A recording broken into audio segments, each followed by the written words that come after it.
I'm not gonna lie, honey. The first thing I thought when I looked out the veranda was, where's the town? I see this railing behind me and thought, oh my goodness, we're going to have to climb a long way to get here. And I realize it seems really churlish and ungrateful when you've got this view of a beautiful mountain for me to go, well, where's the town to walk around in? But that's sort of how it seems to me sometimes. However, it does seem to me that there's something going on up in this direction, and I don't even know what direction that is, but basically towards the back of the ship. So we'll see what there is when we get on shore. Unlike most of our stops, it seems that Valdez is going to be a short one. We're supposed to be on ship by 3 o'clock, and our particular excursion, if you can call it that, doesn't leave until almost noon again. We're getting off the ship sooner than that in order to possibly hop an earlier shuttle and maybe see a little bit more of the city. We'll find out how this goes. So the city is fairly small, and we are being dropped off by the Valdez Museum and within sight of the Whitney as well. Well, technically, while we can see the Valdez Museum, I'm not sure we're seeing the Whitney, but we see the college, which is behind it, so we should basically be at the back of most of the commercial activity in town. Now, we've made it clear we're not museum folks. We're just city boys wandering around town. We might want to stop in at the visitor center simply out of default, but by and large, there's nothing that's compelling us to go one place or another. Honestly, the visitor center looks kind of like you'd expect it to, but I'm not sure where the museum begins and the center ends. We were really not sure what to expect from Valdez. It doesn't seem as ecologically minded as Seward, and more on that in a moment, nor as artsy as Homer, although that didn't cut a lot of ice with Daniel to begin with. And honestly, that museum was really too crowded to take good pictures and footage in. Anyway, our first stop here is going to be the Whitney Museum. It may be a short trip, but at least we have a scenic route on our way here. All the streets end before they get to the park, either on this side or this side. It's surrounded by cul-de-sacs, mostly residential area, but up here we have the one museum right next to the community college. The Whitney Museum is right by the local community college, and as Daniel noted, it's much smaller than the ones we saw in Seward.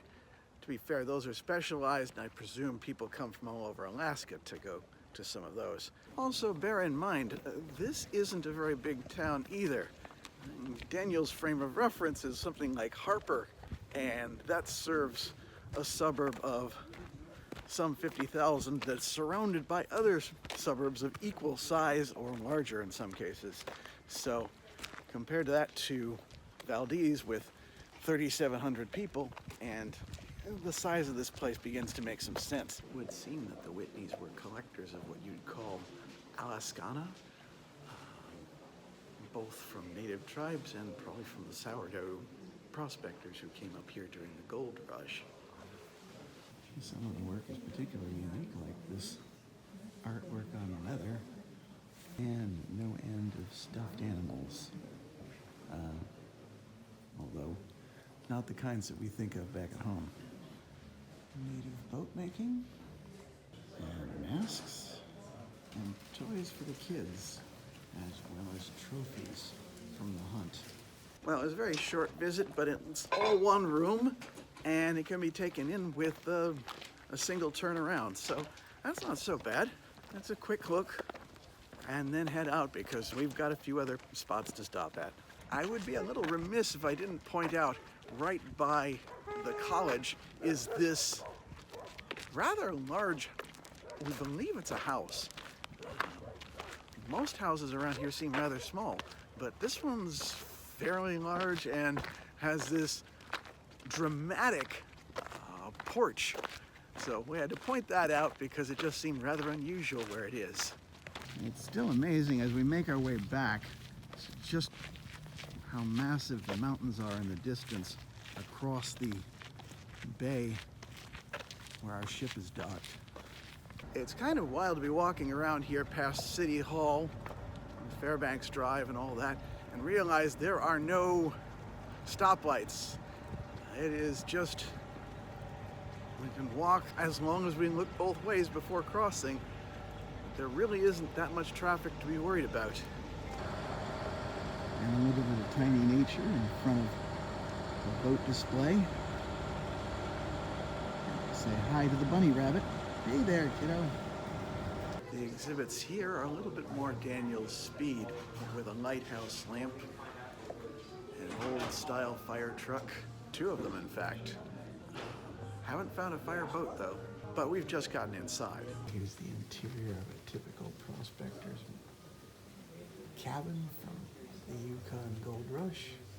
This would be the home of a family after hitting it big in the Gold Rush. All the Victoriana and most of the comforts of the lower 48. And for those who didn't want to build a home with their newfound gains, there's always the saloon, complete with a slot machine over there at the edge. You can blow your money all sorts of ways. And there's more modern news, which we've heard about in Seward as well, but certainly hit Valdez hard. And there's the one reason that most people outside of Alaska recognize the name Valdez. And it really doesn't have as much to do with the town as the ship named after it. The Valdez seems to have both roots in the gold rush of Alaska, but also in the black gold. And of course, the Exxon Valdez is as a consequence of that. Although again, it's just named after the town. It's not necessarily their responsibility, although they and Seward, as with the earthquake, were affected by it because the oil spill was one of the biggest in history. All the cleanup that went into it. I think Dawn dish detergent still makes hay off of having had a hand in cleaning up the wildlife. Now, after yesterday's issue trying to find a place that served reindeer sausage, we were recommended somewhere here in Valdez, but it does seem to be a bit off the beaten path. Galena Drive seems to be somewhat industrial. Still tucked away on this interior street is a local brewing company, as well as a few other arts and crafts places, so maybe it's not all that industrial after all. Well, to be fair, it turns out that Poor Betty's is right here, specifically right here. And they would be opening within the hour or so, if I'm not mistaken, but their menu generally tends towards po' boys, hence Poor Betty. So when I told the gal at the bar inside what our story was, she suggested that we head on down to the Fat Mermaid instead, which honestly, it's in the middle of the more touristy part of town, which is fine. I think at least we'll get a walk around there and see what they have.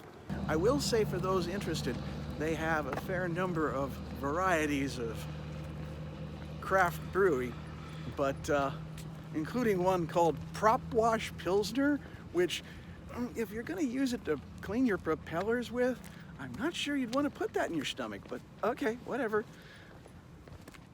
Just for future reference for those who are into this sort of thing.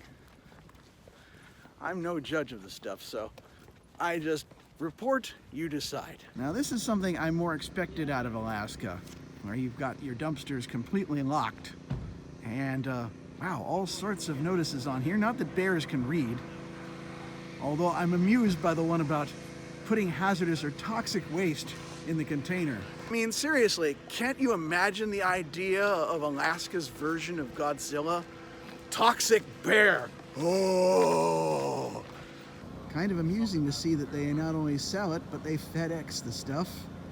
And for those that get charters, don't forget your fish. We were told we could get a good lunch here, but I have to admit, we're looking for something exotic, so I'm just gonna keep going. At least they're kind enough to have the menu outside so you don't have to step in and make a nuisance of yourself. Still felt like we were. We were bemoaning the lack of food truck culture here in Valdez compared to Seward, but it looks like it's just a matter of knowing where to look. Right down here by the marina, there's all sorts of little things. Basically, they cater to the tourists where they're right by the marina. Not just cruise ship tourists, but anybody that pulls up in their own boat. If nothing else, the guys who come here in their own boats have money. Well, as colorful as the place is, it does not seem to carry what it is we're looking for, and to be honest, if it's not something exotic and distinctly Alaskan, we get fed plenty well on the ship. So we're gonna have to take a pass on it. But at least we stopped in. They did have an abundant menu, no question about it, and I've been told that their Reubens are something fantastic. But I don't like sauerkraut. Daniel doesn't like seafood. It's just not the place for us. So now we find ourselves at the North Harbor, and we've pretty much gone through most of the town. We've seen what we need to. Not much in the way of souvenir places. The one shop we spotted on our way just happened to be closed despite it having an open sign in their door. I mean, you can't argue with a locked door. So I think we're kind of done here, which is just as well, because last call to get on board the ship is at 3 o'clock, and what time is it now? Okay, it's noon, so I guess we do still have some time around here, but I think we've just about covered things. Well, we've been given tickets to the Valdez museums, and this is the third one on the lot, so figured we'd stop in and get our tickets worth. But it's a single warehouse full of all sorts of diorama explanations of the town in, I would say, the mid-20th century, complete with another fire truck. A few town layouts from the past. They're interesting little models, don't get me wrong. And this is cute display from a high school class. But all things considered, it's more a been there, done that type of thing. Check it off the list. We've basically seen everything we need to or want to around here, and we can head back.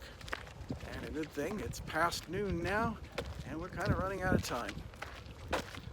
Although before we go, I should point out we're seeing a lot of mermaid sculptures around here. Not sure what it is with Valdezan mermaids particularly, but you know, I don't know what to add to that.